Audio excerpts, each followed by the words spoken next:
Starting this afternoon, teams across the NFL can begin placing the franchise or transition tag on players. One obvious candidate here in Carolina is Brian Burns. I'll provide the case for and against placing a franchise tag on Burns right here on Locked On Panthers.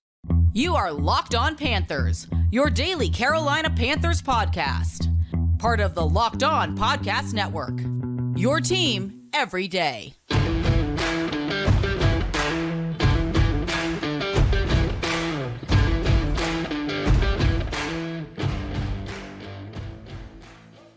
Welcome into another edition of the Locked On Panthers podcast, a part of the Locked On Podcast Network. I'm your host, as always, Julian Council, talking Carolina Panthers with you every Monday, Tuesday, Wednesday, Thursday, and Friday. Your team every day. That's our motto here on the Locked On Podcast Network. Subscribe or follow the show for free on YouTube or wherever you listen to your favorite podcast. And be sure to follow me, Julian Council, on Twitter at Julian Council, because on Fridays right here on the show throughout the offseason, I'll be answering your weekly Friday mailbag questions either at me or DM me to participate in this week's edition of the weekly Friday mailbag right here on Locked On Panthers. Today's episode of Locked On Panthers is brought to you by Game Time. Download the Game Time app, create an account, and use code Locked On for $20 off your first purchase. Beginning this afternoon at 4 p.m. Eastern Standard Time in New York City, teams can begin placing both the franchise and transition tags on players ahead of free agency. The deadline will be at 4 p.m. on March 5th. The Carolina Panthers, of course, are a team who have an obvious franchise tag candidate. That is Brian Burns. Back in 2022 at the deadline, when people were wondering, would this be a fire sale in Carolina? The Panthers were one of the worst teams in the NFL. They had just fired Matt Rule. It would make sense that for a team that needed a quarterback and that needed to get some draft assets, that they would start parting ways with some players that could give them a big return. One of those players was, again, Brian Burns, who the Panthers decided not to give up to get a first-round pick in 24 and in 25 from the Los Angeles Rams, along with a third-round pick. Then you go back to last March on the 10th, when the Panthers decided to trade up to number 1 in order to draft Bryce Young, number 1 overall. The Panthers could have traded Derek Brown. They could have traded Brian Burns. Instead, they decided to trade away a player who could have significantly helped Bryce Young this past season in DJ Moore. Then one more time this past trade deadline, teams were interested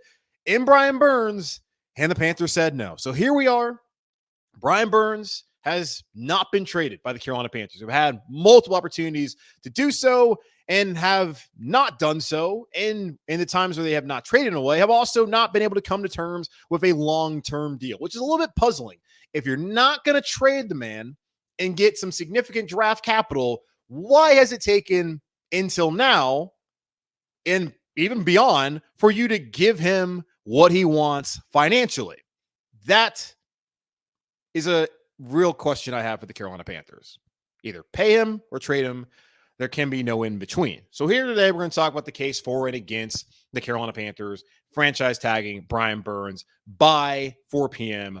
on March 5th in a couple of weeks. Franchise tag for linebackers this year, which is what Brian Burns is now designated, is $22.7 million. The Carolina Panthers have only $28.6 million in salary cap space. If Burns is tagged, all $22.7 million goes towards Carolina Panthers salary cap. You can do the math. That leaves the Panthers of less than $6 million of cap space and having some serious decisions to make in order to free up cap space to build out this roster upcoming in free agency. Now, the case for Brian Burns, will start off with that. Number one, Brian Burns is one of the Carolina Panthers' best players and one of its leaders. You would want to keep a player of his talent and a player that this team wants to follow. He's worn the captaincy the last couple of seasons.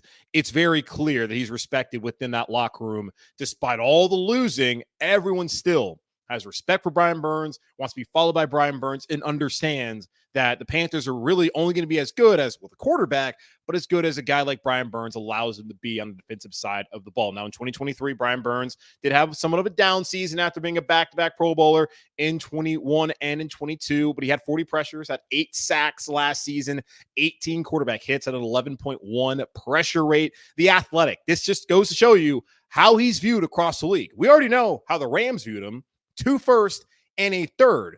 How he's viewed across the league. The Athletic has him rated as their number 1 free agent going into free agency.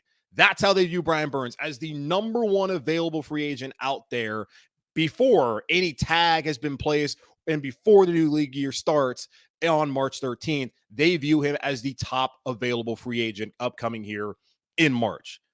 That tells you the Carolina Panthers should not be hesitant to pay a player who a team out there would be willing to give Brian Burns $22, $23, $24 million per year. He is deserving of that money. You're going to probably push back and say, well, he didn't play well this year. He doesn't deserve the money at all, which leads me to number 2 reason why the Carolina Panthers should franchise tag Brian Burns and not let him just walk away. The Panthers don't have any other reliable edge rushers or any skill at edge rusher outside of Brian Burns, period, that's on the roster currently. He only had 8 sacks last season. The Panthers had 27 sacks. Dead last in the NFL. He almost had a third of their sacks this past fall. The Panthers were 30th in the league in pressure percentage at 17.2. I just pointed out that Brian Burns had an 11.1 pressure rate by himself. The Panthers were last in the league with 90 pressures. 40 of those were from Burns. Nearly 30% of the sacks from Burns, nearly half of their pressures from Brian Burns. His pressure percentage is outstanding. The Panthers as a collective is terrible. Amari Barno, DJ Johnson, and Eku Leota are the only edge rushers currently on the active roster here in Carolina. They combine for a grand total of 0 sacks this past season. Brian Burns in his career has 46 sacks. He is just 25 years old. DJ Johnson, in his 1 career in the NFL, also at 25 years old, has 0 sacks. I don't know how to better illustrate how the Panthers are royally effed without Brian Burns as an edge rusher here in Carolina. They're already among the worst in the league with him. What are they going to be without him? Well, still the worst in the league, but so much worse than what they already were with no one in the pipeline that you can depend on. So not only is he one of your best players and one of your leaders, he's also the only edge rusher you even have on the freaking team, man. And number 3 reason why they need to tag him, you can't let him leave for nothing. If the Panthers had no interest in giving Brian Burns the kind of salary that he's looking for, they should have traded him back in October 2022. They should have gotten the 2 first-round picks and a third-round pick from the Rams. That first-round pick was very high last year, and they could have used that to bump up to number 1 with Chicago and not have to give up what the Panthers gave up, which included this year's first-round pick and DJ Moore. They could have maybe even given up this year's first-round pick and then still already had a first-round pick. Would not have been as high as the Rams went to the playoffs. So it's possible they could have given up the Rams' first-round pick and had the number 1 overall pick and had DJ Moore. And if they had DJ Moore, I don't think he's going to necessarily account for a ton of wins. But are they the worst team in the NFL this past season? Maybe, maybe not. But I would have think that they would have been a little bit better offensively with Moore and possibly even with Thielen still here in Carolina, had that been a decision that they would have made had DJ Moore stuck around. They can't let Brian Burns leave for nothing after all that they've turned down and gone through by not signing him and trading him away at any of those points in times. Like, it's just that simple to me. You can't let him walk. When he's considered the top available free agent by a publication like The Athletic, there's just no reason why any smart organization would let that kind of player leave, especially when he plays a premium position. You got quarterbacks, you got edge rushers, you have wide receivers, of course, corners, defensive tackles, you have left tackle, you have all those players that are premium positions. An edge rusher right there, probably behind quarterback, is one of the most important in the NFL. Probably the second most important in the league. And you have a player who's only 25, already has 46 sacks, has been a 2-time Pro Bowler, and who the rest of the league looks at as the top available free agent. You can't let that man walk. So if you can't come to terms with a contract, you got to go ahead and slap that tag on him. One of your best players and leaders. You don't have anybody else if you don't have Brian Burns, and he's just too valuable to get nothing out of him leaving Carolina. So that's the case for tagging Brian Burns. How about the case against tagging Brian Burns? I'll present that here in just a moment on Locked on Panthers. You shouldn't have to worry when you're buying tickets to your next big event. Game Time is the fast and easy way to buy tickets for all the sports, music, comedy, and theater events near you with killer last-minute deals, all-in prices, views from your seat, and their best price guarantee. Game Time takes guesswork out of buying tickets. Game Time is the only ticketing app that gives you complete peace of mind with your purchase. See the view from your seat before you buy so you know exactly what to expect when you arrive. All-in prices show your total up front so you know you're getting a great deal without hidden fees. Buy tickets in seconds with just 2 taps. Take the guesswork out of buying tickets with Game Time. Download the Game Time app, create an account, and use code LOCKEDON for $20 off your first purchase. Terms apply. Again, create an account and redeem code LOCKEDON. That's LOCKEDON for $20 off. Download Game Time today. Last minute tickets, lowest price guaranteed. The Carolina Panthers have a decision to make. Either give Brian Burns a long-term deal or slap the franchise tag on him, and they could also let him walk for nothing. To me, there's really only 2 choices. You either tag him and keep him or trade him.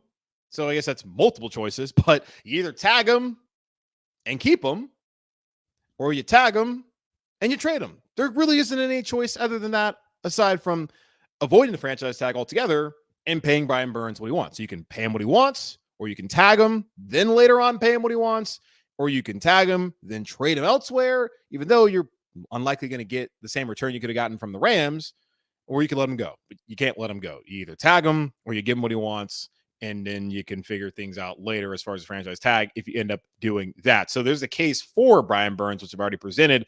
What about the case against franchise tagging Brian Burns? And I quite honestly don't feel like there is any case against it. But if there was going to be a big case against it, it's the cap space ramifications for the Carolina Panthers having to do that. The franchise tag for Brian Burns is $22.7 million. He is absolutely worth $22.7 million based off of what he's done so far in his career. And that's calculating the entirety of his career. We're not just looking at 1 year. Looking at what he's done in his entire career, and also at his age right now, at 25, in what you would project him to do. I've had people come up to me and say that you're not going to pay him for what he's going to do. You're going to pay him for what he's done. Well, if he's been a Hall of Fame player and he's 35, are you really going to pay him for what he's done? Probably not. But you would want to, if he's 25 and he's been a Pro Bowl player and he's coming into his prime, wouldn't you want to pay him for what you expect him to do? Because if he's already 25, he's already been a 2-time Pro Bowler. Wouldn't you expect him to continue to ascend and maybe one day be an All-Pro? That would be my thought process there.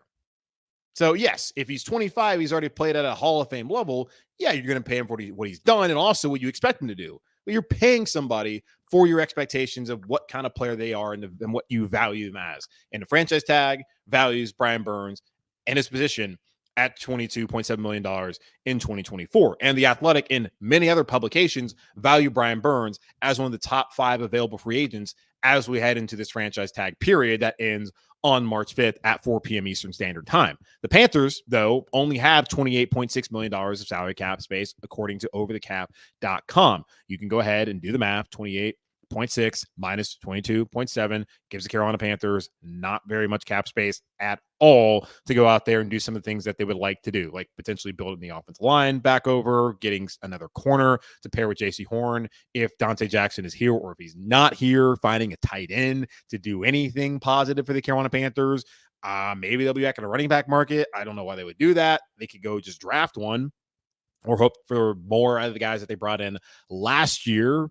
There's questions too at linebacker. What are they going to do with Frankie Louvu, Shaq Thompson? So the Panthers need to have a plan. First off, I feel very confident now. I don't know why, but I do with Brant Tillis coming over here, and the why is because of what he was able to do as a lead negotiator in Kansas City over the last couple of seasons and how they've been able to handle their salary cap. I do feel good about Brant Tillis now coming in here and with Dan Morgan leading these negotiations, but especially him being the person who can figure out what to do with the salary cap and find a way to have it be a manageable situation. I'm not going to say find a way to have this team be competitive because I just don't see this team being a competitive football team in 2024. I hate to see it, say that. It's the reality of the situation the Carolina Panthers are in. Too many times we've seen over the last couple of years in the offseason, the Panthers being led by Scott Fitter and whoever else had to say, just obviously trying to win, which is the whole point of this thing, but also you need to be able to build something that's sustainable. And what they built clearly wasn't sustainable as they went 2-15 and everyone got fired. The Panthers need to be thinking about what's best for, yes, Bryce Young, but also what's best for the franchise long-term and getting the franchise to be, as Dan Morgan said, they have the logo feared once again. So they got to figure out the salary cap, and it's going to be very difficult for them to do that if before free agency even begins, they have to use $22.7 million of it on a franchise tag for Brian Burns. And that's not even thinking about the $29 million cap hit that Taylor Moton has, I believe it's $15 million cap hit that Dante Jackson has, the $10 million that Austin Corbett has, and all the other kind of decisions that they have to make. They can find other ways to lower the cap hit for some players, like a restructure for Moton or even an extension for Moton if that's what they want to do. The same kind of case, they could do a restructure for Dante Jackson. I don't really like that idea as much with Derek Brown, set $11.3 million, I believe it is, that he is going to be counting against salary cap for his fifth-year option coming up this upcoming season. The Panthers could re-sign him and get that cap number down. There are ways to do it. There just are limited options as is, and they become even more limited if the Panthers are having to give up $22.7 million against the salary cap by franchise tagging Brian Burns. So if anything, that would be the number one reason why you don't do it, because, well, you just can't afford to do it and be able to still do some of the things you like to do in free agency. It would handcuff you before free agency even begins. That would be the number one reason, in my opinion, not to do it. But you still, if you're not going to do it, need to sign Brian Burns to a deal, give the man his money. Number two, this could be for, this could also be against. There's new leadership in Carolina, and it's possible that the new leadership, they see this differently. How does Brant Tillis and Dan Morgan taking over change the calculus when it comes to negotiations with Brian Burns? I don't know how involved Dan Morgan was with those last year with Burns' agent. I don't know where he stands. I'm guessing he probably stands on the same side as Frank Reich did, saying, I want Brian Burns to be here because I coach football and I want to win games. And Dan Morgan understands that they need some dogs here in Carolina, and they have one in Brian Burns. And for whatever reason, they just not been paying the man, going out there and telling him, hey, just go, don't worry about it. Just go play, be a leader. We'll figure it out down the road, and just haven't figured it out as we are right here down the road. I would think that Dan Morgan, if he's smart, which I think he's smart. I mean, he did go to the University of Miami. Whatever you want to think about their football culture back when he was playing, and it's all about the U. Miami's a private school. And you can't be an idiot and go to Miami. You also probably aren't an idiot and get to this point in your career in the NFL. Now, it is America. Plenty of stupid people running organizations all over the country, but I don't think Dan Morgan is one of those, hopefully. I don't, he's not. But Dan Morgan, smart guy. I feel like he wants to value Brian Burns. But is he going to be the one who gets the ultimate say there? Or is it Brant Tillis who's going to just say, hey, this is what we can do financially, and it's kind of a take it or leave it situation. But then even if that happens, you got to tag him and then trade him. You can't let him leave for nothing. That's not possible. But it's also possible that maybe Dan Morgan doesn't value Brian Burns at that price and that Brant Tillis don't. So that would be the case against that the leadership just isn't a believer in Burns. Have a hard time believing that to be the case. That could be it. Again, not a very strong argument against doing this outside of the cap ramifications and what it would do for the Panthers and severely limiting what their ability to do at once free agency rolls around. And number three, if you just want to be myopic and look at last year, he underperformed. Brian Burns was a Pro Bowler in 21 and 22, finally had double-digit sacks in 22, had 12 and a half, and he was an ascending player. He was somebody who came out like a bat out of hell week 1 against the Atlanta Falcons. You're thinking, okay, the Panthers done messed up. Go ahead, give this man his money because he's about to go out there and have an all-pro season, and it's going to cost you even more money at the end of it. But then Shaq Thompson went down. J.C. Horn went down, and Brian Burns saw his fallen comrades and looked at his contract situation, how it hadn't been figured out, and in the back of his mind, he kind of let up a little bit. Now, he says he still gave the same effort, but he was conscious of what was going on around him and did not want to get hurt and just being a human being. And this is not a criticism of Brian Burns at all. It truly is not. He just did not play the way that he played previously. And he admitted that injuries were a factor into him playing the way he played. He only missed 1 game with a concussion. He's been healthy. Outside of the one time where he broke his wrist because he punched the turf after a special teams play, Brian Burns has been out there, and I even think he's still playing those games with the club. So it's not like he's ever missed significant time. It's natural to be concerned about your future financially and to maybe not give the same effort because you don't want to get injured. That's just what human beings, especially playing this very violent game, will do. That would be the argument against giving him 22.7. He didn't play like a $22.7 million player last year based off of what you expected out of him. Guys are going to have up and down years, and last year was a down year for Brian Burns. The hope is, like, hell, if 8 sacks, having 40 pressures, the 11.1 pressure rate, that's a down year for Brian Burns.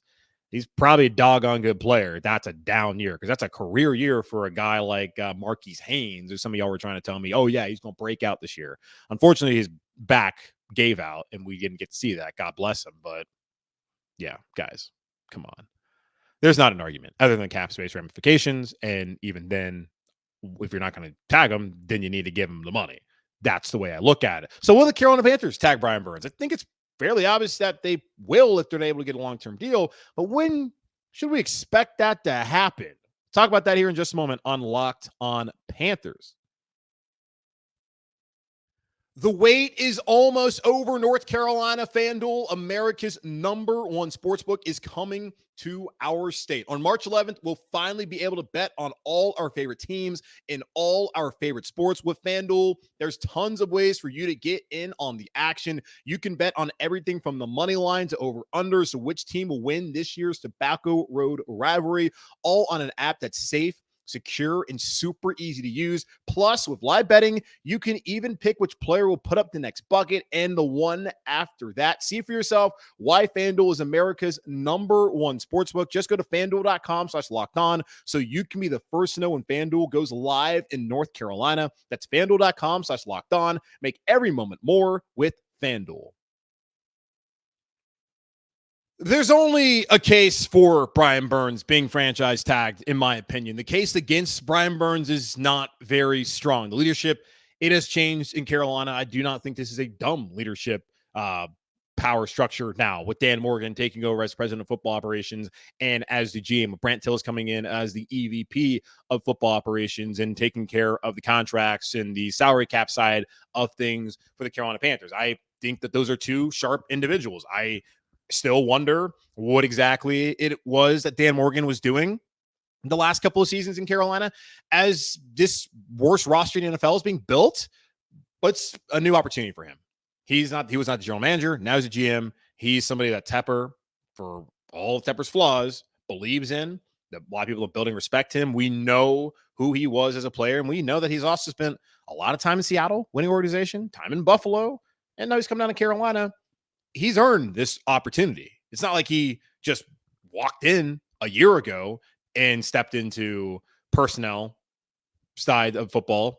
He's been doing it for a while, and he was humble enough to go in as an intern, to work his way up in Seattle, to go to Buffalo, to work underneath Brandon Beane, and to come back home, so to say, here in Carolina. And the way that he spoke at the press conference, like nothing he said actually matters, but it does kind of get you real fired up. It's that red meat to the fan base when it says you need to, we want to have people fear the logo again. He wants to get some dogs in here. That excites people. It excites me. Doesn't mean a damn thing unless he goes out there and is able to get good players and to retain the good players that you have. And what kind of message does it really send to a lot of players out there? If you come to Carolina, you do everything right, and then they don't pay you, and then they just let you go. Like, what kind of message does that send? We have seen the Panthers have guys like Christian McCaffrey do everything right.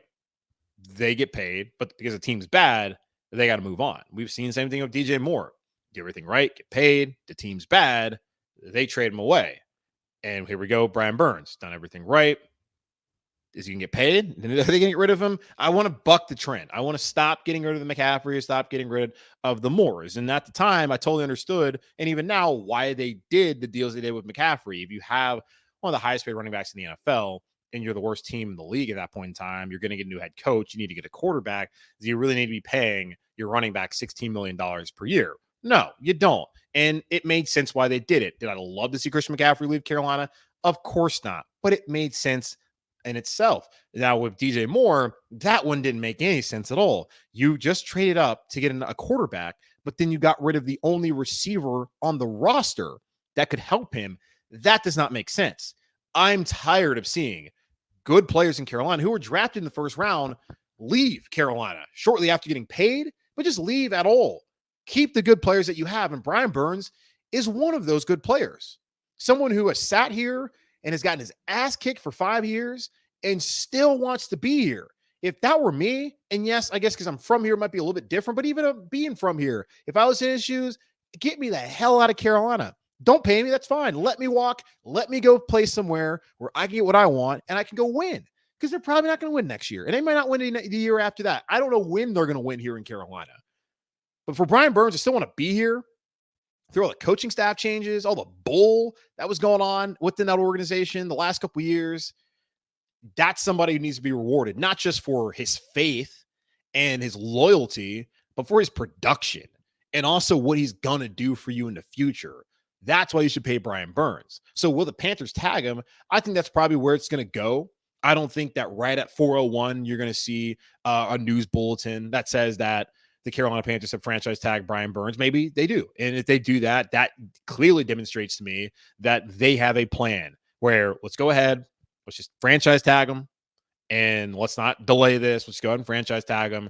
And then the Carolina Panthers can start getting to work on maybe restructuring Moton's deal or signing him to an extension, what they want to do with a guy like Frankie Louvu, getting him re-signed, if that's something they can do. Also the case with what you're going to do with Shaq Thompson, some of the offensive linemen, by going ahead and just getting a decision made right at 401 on later this afternoon, that helps the Carolina Panthers, I suppose, be able to go ahead and plan. I still wonder if they're going to want to still move some things around, but then try to get a deal done before March 5th.